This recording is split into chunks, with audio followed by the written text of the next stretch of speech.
Anyway, we're in Deuteronomy chapter 5, reading from verses 12 to 15. Hear the word of the Lord. Observe the Sabbath day to keep it holy, as the Lord your God commanded you.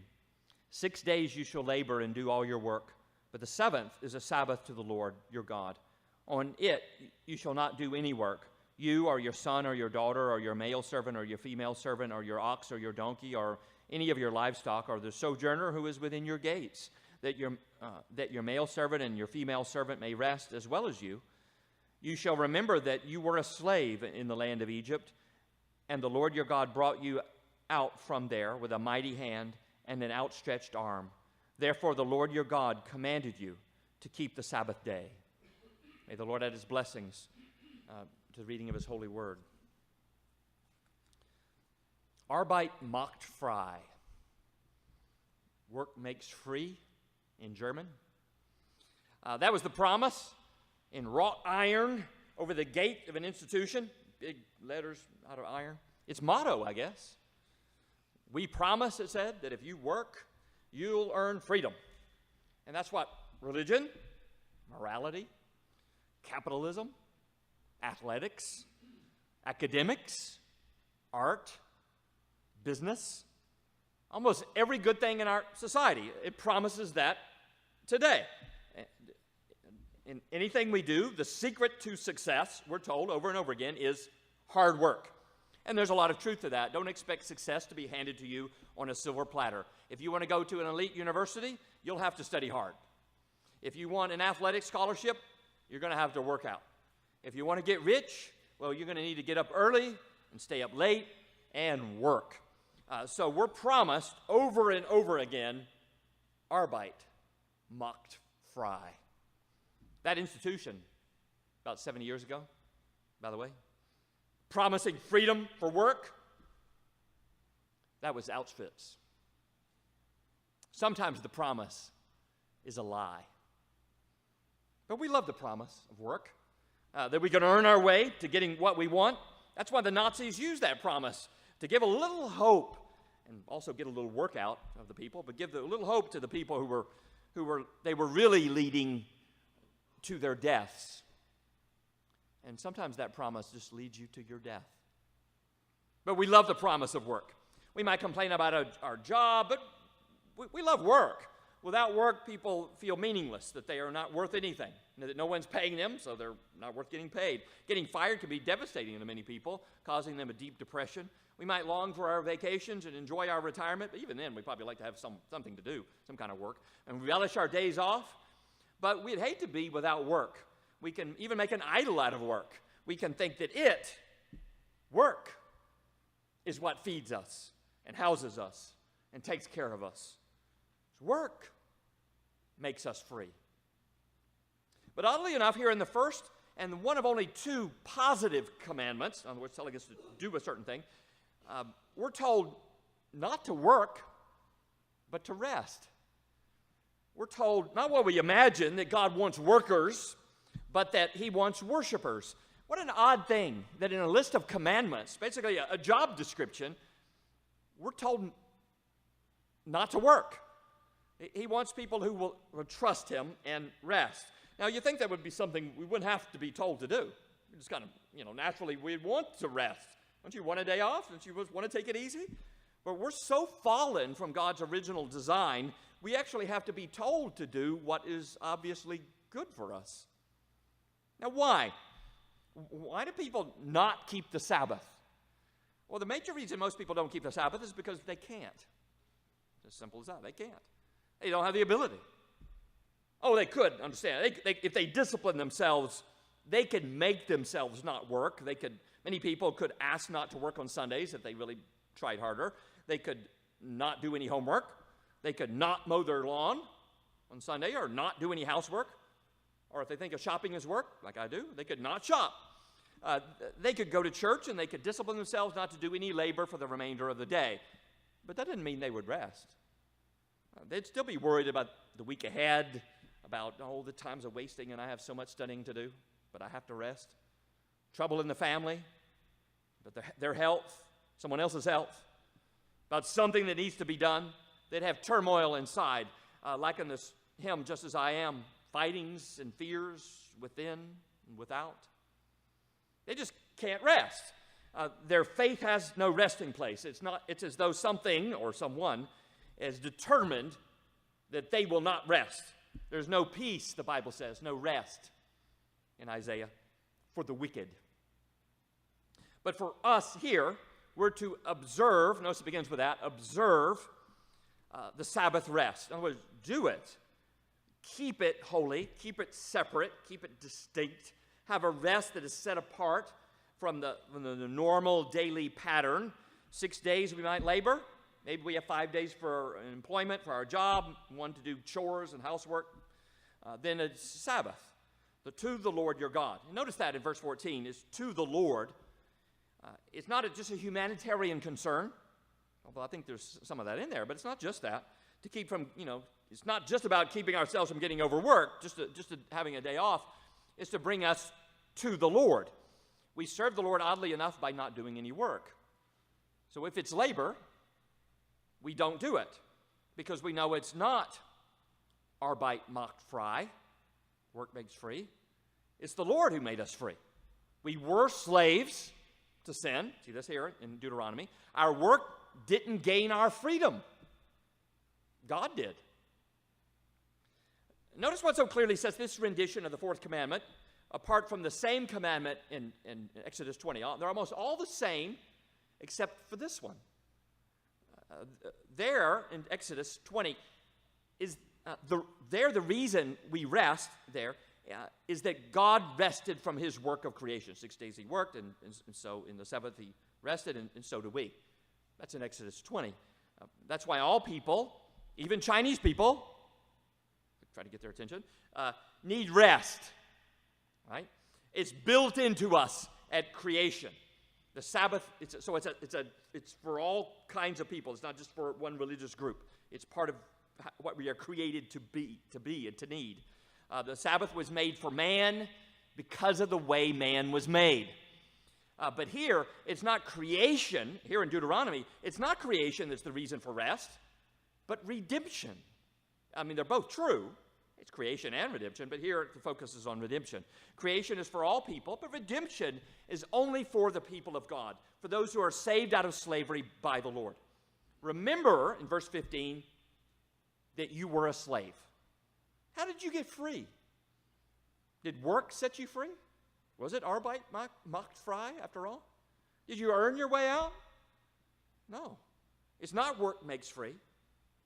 It's grace makes free. So remember that and rest. Now, in the Old Testament times, that meant not to forget at the end of a week, a busy week, don't forget that. Don't forget to stop and stop working. They were always looking forward, in the Old Testament times, they were looking forward to the rest that hadn't come yet. All week long, Sabbath comes at the end.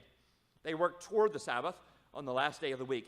Now, after Christ has risen from the dead on the 8th day, the day after the Sabbath, the first day of a new week, the first day of the week, we look back. We have a rest already. For the rest of the week, we work from our Sabbath. Our work comes from what we rest on. But what is the Sabbath? Is it a day? Is it now, as many, and probably the preponderance, most so-called Reformed people believe that there's a Christian Sabbath, and we basically keep it in the same way the Old Testament did the seventh-day Sabbath. Is that what it is? Well, that sounds like what I just implied. In fact, up to now, it sounds like what I've been saying, doesn't it? You've been feeling a little guilty? Oh, no, I've been doing stuff on Sunday. That sounds like what I just implied, that we work from our Sabbath, but that's not really what I believe. Yes, we work from our Sabbath. We have entered God's rest, not because we strictly keep a day, but because it says in Hebrews chapter 4, verse 10, we have rested from our works. Christ has done the work. We believe that, and now rest. This is the most disputed of the commandments. You have traditionally Reformed people that say there's a Christian Sabbath that's Sunday. You have to keep it just like in the Old Testament. And then you have many modern evangelical Christians today that claim it is not for us at all, which I think is an error. It is just something for Israel. And yet the commandment in verse 14 says it applies even to notice that the sojourner who is within your gates. Notice the foreigner living temporarily with you. They need their rest too. All had to rest. Here, the Sabbath didn't free them from, I should say, I've got to say this right. The Sabbath was for those who had been saved out. Now they're a community. They all keep it.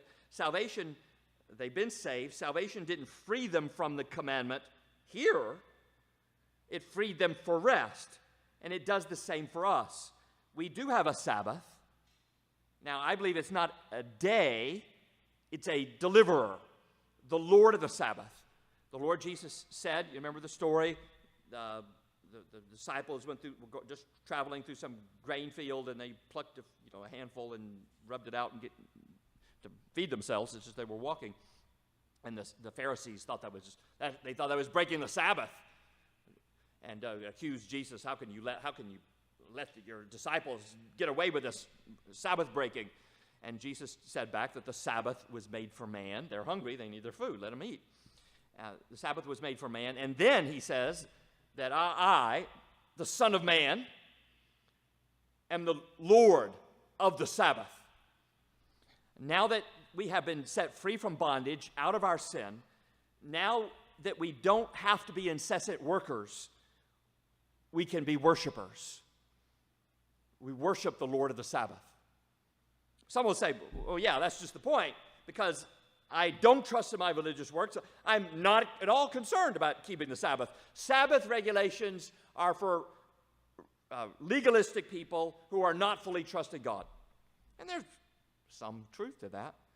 As Colossians chapter 2, verse 16 says, therefore let no one pass judgment on you in questions of food and drink, or with regard to a festival, or a new moon, or a Sabbath. I think that verse speaks for itself. Colossians 2:16, don't let anyone judge you by the way you keep the Sabbath. You're free to do with it as you will. Legalists make Sabbath observance a work that promises Arbeit, Macht, Frei. Work makes free. The Pharisees, of course, brilliantly illustrated that, but Jesus kept the true spirit of the Sabbath. He attended worship on the Sabbath in Luke chapter 4, verse 16, as was his custom. But when there was an opportunity to do something good on the Sabbath, like heal somebody, he did it. The Pharisees condemned him because they never knew the Sabbath. Now understand, for them, this was a priority. This was like they thought this was one of the major reasons Israel was sent into captivity by the Babylonians. And we're going to shorten this time. Now we're going to get it right. We're going to keep the Sabbath. So this was like one of their priority commands, to keep this one. But they missed it completely, what it was about. Oh, they strictly kept the day, but they never entered God's rest. They weren't worshipers. They were workers. And for them, keeping the Sabbath was work. It was a chore. I mean, you had to measure your steps. You had to count them. Make sure you didn't walk too much. You walk too many steps. I forgot how many exactly it is. You've worked. So you make sure you don't walk too much. You can't light a fire, not even a candle. You can't put out a fire. I don't know what happens if your house catches on fire. Too bad for you. You can't tie anything, not even your shoes, I guess. On and on, all the restrictions go. There's just a list of them. What makes for work and what's not. If you just pick something out of a bush, it may not be work, but if you actually get your pruners out and start pruning, that's work. All that. It would just be exhausting and worrying, trying to keep up with all the rules you would have to do in order to, supposedly, rest. Can't you just relax? So don't keep the Sabbath because you have to. Do not get up on Sunday morning and go to church and read your Bible and refuse to work because it's a holy day and you believe that you must observe it for your religion. That is work, and that won't set you free. God is looking for worshipers, not workers. You worship him when you hear the gospel, hear that he's done the work, and he's done everything that needs to be done for you to be accepted by him. And you believe that. You worship him when you hear the call to come to him with your heavy load, when you're weary and you take his yoke on you, the yoke of meek obedience to the Lord, the light yoke by which he leads you to rest. "Come to me," says the Lord of the Sabbath. "Take my yoke upon you, and I will give you," not another job, but rest. It's not work that makes free. It's the Lord of the Sabbath. So our coming to church does not make us worshipers. Only God can make us worshipers. If we are worshipers, then of course, by nature, what do worshipers do? They worship. They come together to church to worship. This coming together is, what we're doing now, is a declaration to the world that our rest is not found ultimately in more recreation. I can go play golf, have my rest there, or sleeping late, or in watching whatever's on ESPN at this time. But in the Lord of the Sabbath, in praising Him and submitting to His light yoke, rather than living under the heavy yoke of your oppressive sins, or on this lie, even wrought in iron, that Arbeit, Macht, Frei. We even make a declaration, you think about it, in the way we worship. I don't know if you've ever seen other religions worship. They're always doing something. They bring in a joss stick, put it in, they wave it and put it in the sand there. Or they bow on the ground. They give some offering, some sacrifice. What do we do? This is odd, isn't it? This is weird. We call this worship? What are you doing? You're just sitting there. That a major part of our worship is simply sitting here and listening, taking in the word, I hope, says that this is how God saves us. We don't add a thing to it. He doesn't need our sacrifices. He doesn't need our incense burned at an altar. He doesn't need our work. We need Him to do the work. So we come and we listen to what He has done. We have ears to hear, and that's all. And God even gave us those. We are then, by faith in Hebrews 4, to strive to enter rest.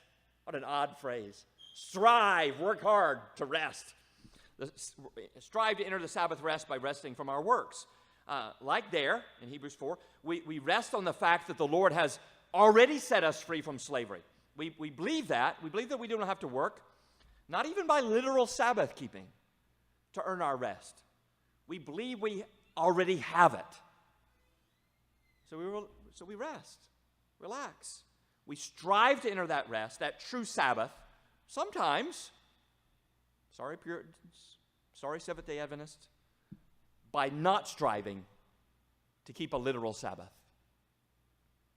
So is all the Sabbath talk then only for the Old Testament, like a lot of modern people believe?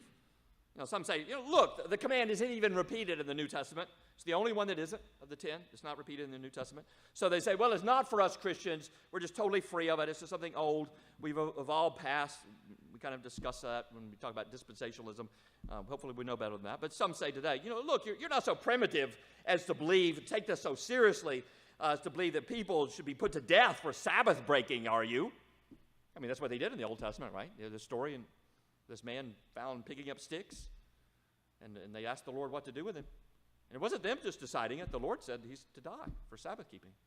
That's what happens when you break the Sabbath in the Old Testament. And today many people think, well, we don't take it seriously like that anymore. Just relax. Do your own thing. Now, I agree it's not about a day. Don't let anyone judge you about the Sabbath, remember, Colossians 2:16. But that doesn't mean that the command expired. That doesn't mean it's just totally revoked. It's now taken a new form. It's not about a day. It's about the deliverer. And it's more serious than ever. They were stoning people for picking up sticks on the Sabbath. What happens in the New Testament when you break the Sabbath? What is the Sabbath? It's about what we rest on, whether we're worshipers or workers, about what or who gives us freedom, work or grace. So now, yes, sure, we won't be stoned for picking up sticks, not even drumsticks, on Sunday, or having to go to work. If you have to work on Sunday, we're not going to stone you for that. But if we rest on our works, if we rest on the fact, I'm a good family person, I'm a good husband or a wife or mother or father, whatever. I do my job, I bring home the paycheck, help support the family, the kids. I'm a good religious person, I go to church. I even keep, maybe, if you're a really traditional kind of Reformed person, the literal Sabbath. We go to church, we do our duty, So you think, I can rest assured I've done the work necessary to please God. My hope rests in my work.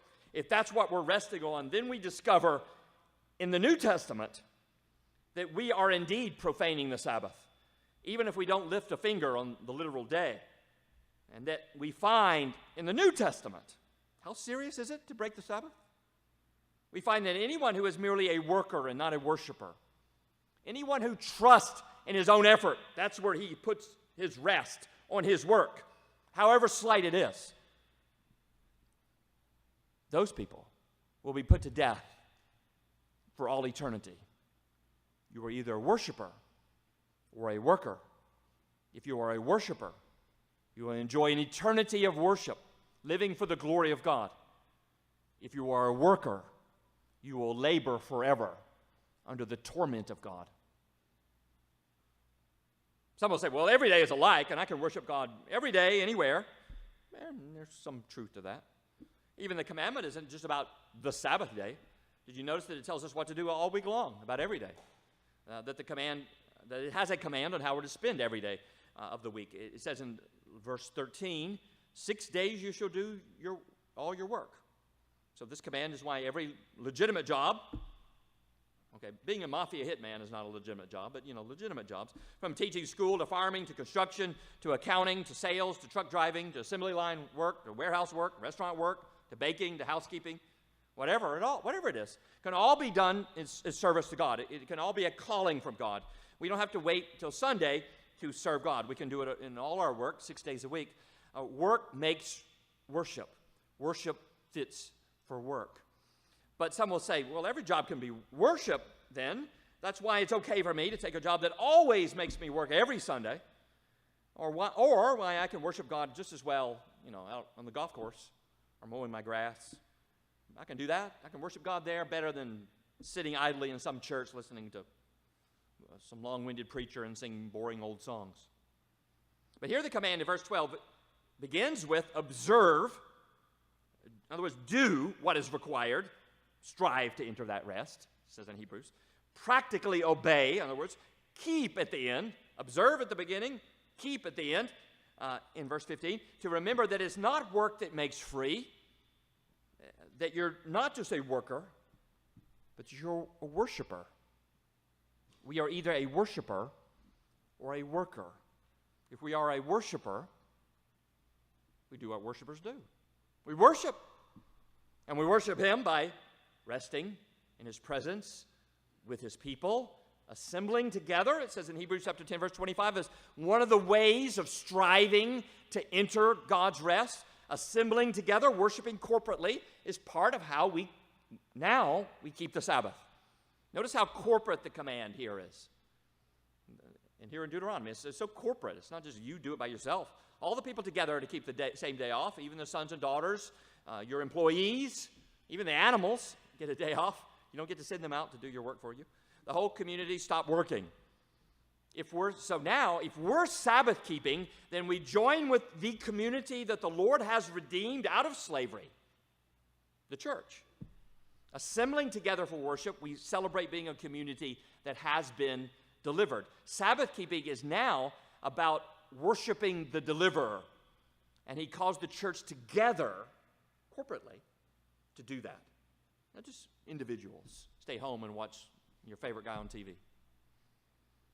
The Fourth Commandment shows us the corporateness of being in covenant with God, that we're worshiping together with the church. It's not just we're individuals that happen to have similar religious ideas, that happen to have the same spiritual experience, kind of like a club made of people of common interest. Like the Israelites here, we were in bondage together, and God let us out together. We can only keep the Sabbath together. The command is addressed to a community. Israel sets itself apart from the culture around them by their Sabbath keeping, and so should we. This is church. Sabbath keeping is part of the community's witness that we are a people set apart to observe a rest that God has set apart for those with whom He is pleased, with those He has saved. So we come together to hear how God has done the work to save us. Now, if we occasionally have to work on a Sunday, on some kind of rotation that makes us work on some Sunday mornings, or we get called up on an emergency, something comes up, we got to work. That happens. We're free to do that because it's not our work of keeping a day that sets us free. The command now for us is not about keeping a day. It's about what or who makes us free. The Lord of the Sabbath. But be careful, though. Say that, well, I can have exceptions. Sometimes exceptions have a way of becoming habitual and then becoming rules. Be careful. If you get away from hearing the gospel so much, you get away from church so often that you forget to strive to enter that rest. You forget to worship. We are either worshipers or we are workers. If you are not worshiping, you are working and you are breaking the commandment. But you can go to church. It's not as though the church is the panacea, because you can go to church regularly, faithfully, every Sunday, and still break the commandment. If church simply is never about God and His Word and the peace and the refreshment you get from that, hearing the gospel about the work that He's done to save you, if it's not about that, then it's some kind of work. Perhaps the religious work of earning points with God. I was raised a Christian. This is the work I do every Sunday. The work of keeping the family religion, teaching the kids good moral lessons, like Arbeit, Macht, Frei. Perhaps the work of socializing, keeping in touch with friends. And of course, if the friends leave, so will you, because it was never really about the Lord, was it? That's not worship. That's not rest. It is a violation of God's commandment. So how do you keep the Sabbath? Well, very quickly, let me give you 4 R's to keep the Sabbath. 4 ways, each beginning with the letter R. First, you rest, you remember, you relish, and then you revere. Well, first, sophisticated as we might want to sound about how we no longer, at least I don't believe, have to desist from all labor a day a week. It's not something that will earn you points with God if you do that. The practical reality is, remember the creation part? We're created with that need. The practical reality is that we need, as a general rule, to discipline ourselves to rest. The Sabbath is not a day, but a deliverer, but you need a day. It's not about money-making, again, or studying, or working out, or getting ahead on your to-do list. A day in which you can enjoy looking at your grass and not have to think how it needs to be cut. Thought about that this morning leaving. Oh, my grass needs to be cut, but I better not say it because I knew I was about to say this. Right? As strange as it may sound, sometimes it takes discipline not to work. Sometimes undisciplined people are some of the most worried and weighed down because they don't know how to discipline themselves to rest. They don't discipline themselves very well to work either, but they just don't discipline themselves to work. Sometimes you need to discipline yourself not to work, to insist that I'm not going to do my chores now just because I have the free time to do it. I'm going to rest, even if they need to be done. I'm just going to rest. As it says in Hebrews chapter 4, verse 11, we need to strive, again, to enter that rest. We sometimes have to exert ourselves from slipping back into the paths of unceasing labor. Now, I'm concerned about those, particularly those here who are restaurant workers. I admire your work ethic. Just 2 weeks ago, I pointed out, Joe and I were at Baloo Park, say, look, you want to know why these Chinese restaurants make it, why they succeed, and many other restaurants don't? It's late on a Sunday night, and the Chinese restaurant is open, and the sandwich shop next door is closed. Okay? It's not a mystery.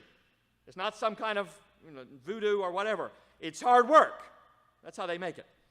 But I'm concerned about whether you get enough rest. Now, don't think by getting a day off you earn something from God. You don't. Don't think that by doing the work of literal Sabbath keeping that you'll be set free. You won't. But you do have a need to rest. It's built into you. The command is for your good. So I hope you can take a whole day off a week. If you can't, maybe 2 half days off a week. However it works. Now, don't count your sleep. Don't go say, well, I get, 4 1/4 days off, and that's when I'm sleeping. Now, find something else, and part of your rest, find something else you can do that gives you rest. Like exercise, maybe reading. They say if you work with your hands, Sabbath with your mind. If you work with your mind, Sabbath with your hands.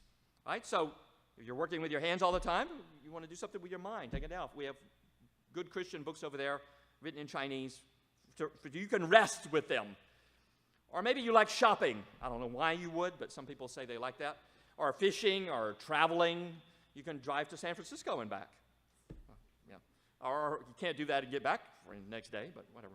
You can walk the river walk. Whatever you want to do.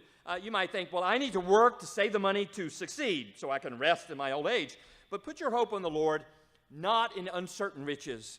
And show that is where your hope is, by being willing to take some time away from working, some time away from money making, and into resting. You rest, not because you're lazy, but because you know that it's not work or the money that work earns that makes you free, but the Lord. Some really nodding going on here. Good. We rest because our faith rests not in anything that we can do, but in what Christ has done for us. We put away our works. We rest in Jesus, the Lord of the Sabbath. We keep the Sabbath by trusting in the Lord that He is able to sustain us so we don't have to continually work. We strive to be worshipers and not become workers. Second, we can rest when we remember. In verse 15, you shall remember. Remember you were a slave. Work wasn't setting you free. Slaves work and work and work, but never earn anything, certainly not freedom. Remember that, as the Luther song says, we just sang it, our works cannot salvation gain, they merit only endless pain. You need to sometimes stop working as a way of saying, I believe the Lord has set me free, not my works.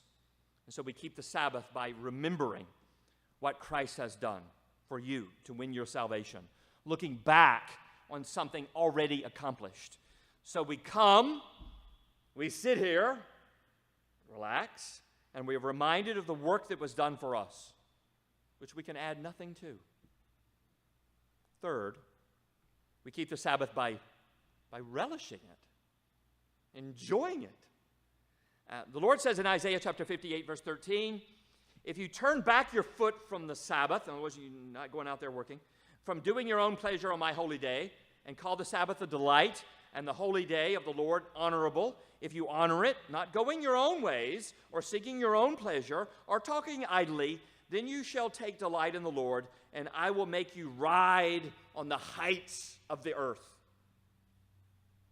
Remember, though, for us, the Sabbath is not a day, but the deliverer. So now we delight in the Lord of the Sabbath, and now He calls us together, not to work, but to worship. If we delight in Him, we'll delight in worshiping Him, won't we? We keep the Sabbath by relishing worship, singing the songs of Zion, praying with His people, hearing the Word of God. We happily put away our pleasure, our own way, it says in Isaiah, because we really believe that the pleasures God has for us are much, much better. We relish them. So we call the Sabbath, the Lord, a delight. Fourth, we keep the Sabbath when we revere the Lord of the Sabbath. He's the master of it, which means that though He set us free from literal Sabbath law keeping, that doesn't mean now, well, we're just the master of our time. It's all ours, all day long, to do with whatever we feel like doing. No discipline, no self-denial, no Lord telling us what to do. No, that's not what it's about. Since He's the Lord of the Sabbath, our time is not our own. We have a temple in time, a holy time we've set apart to worship the Lord, to rest in what He's done, to be with the temple of the Lord, which is the church. And in that sacred temple in time, for us, Sunday morning, we show that our lives are about more than being economically productive, having a little more fun, maybe getting ahead, getting stuff done, or maybe making another buck, getting a little more recreation, another round of golf, a little more workouts, or maybe extra study time, another day at the beach. No, we are worshipers, and so we stop for the temple in time and revere him who set us free. So this command comes really as an invitation to worship, an invitation to Christ. Coming to Christ is the only way we can worship. It's the only way we can then rest. It's not work, but grace that makes us free. We can keep a day strictly, like the Pharisees. You could do that. But if we don't believe God, if we don't obey his command to believe him, to rest in what he's done, then Hebrews chapter 4, verses 3 to 5 says, God swears, quotes God there, I swear that the disobedient, those who will not rest from their work by trusting in Christ, the unbelieving, God swears, they will not enter my rest, God says. God actively prevents people from enjoying true rest until they believe, until they're worshipers. Think about that. Isn't that strange? How could God command people to do something? He commands them to rest, there's the commandment. And then he keeps them from being able to obey that commandment. He says, I will not let them enter my rest. He commands people to rest, but will not let them, those who are in rebellion against him. He won't let them actually rest. What's the purpose in that? Well, the purpose is to get us, if we're still rebellious and unbelieving, to get us to see that the reason, as the hymn writer puts it, we still have fightings and fears within, without, because, as another hymn puts it, our faith hasn't yet found a resting place, that we're still working with device, maybe our religion or our creed, with what we believe, we get the right doctrines in order. That's for us, that'll do it. We don't yet trust the ever-living one. We don't yet trust and rest in that Jesus died and that he died for me, and that's enough. We don't yet trust that if we still, we don't yet trust in him, and so we still trust in that lie, wrought in iron, all Arbeit, Macht, Frei. We still believe that. And so, like those people 70 years ago, we're being led to our deaths. Until we give up every strategy to control God, every device to earn something from him, every reliance on anything we do, on our religion, on our rituals, our morality, on the fact that we're average or better, or we've been a good family person, we've been supporting it with our work, or even our baptism, our prayers, on anything, even on literal Sabbath keeping. Until we give up on that and cast ourselves unreservedly into the arms of the Lord, until we do that, we cannot have rest. So, the Lord of the Sabbath speaking, come if you're weary, heavy laden. Come, those of you who are tired of striving, tired of being a worker, tired of fighting with others and yourself, tired of the empty promise that work makes free. Oh, you believed it and you've tried hard, but you find yourself like a hamster on a wheel, always running but never getting anywhere. Come if you're tired of being bored with your religion instead of loving, relishing the Lord of the Sabbath, God. Come if you're just plain tired. Come to the Lord of the Sabbath. Take his yoke, the yoke of Jesus, and learn from him. Strive to enter his rest. Be a worshiper, not a worker, and he will give you rest. So come.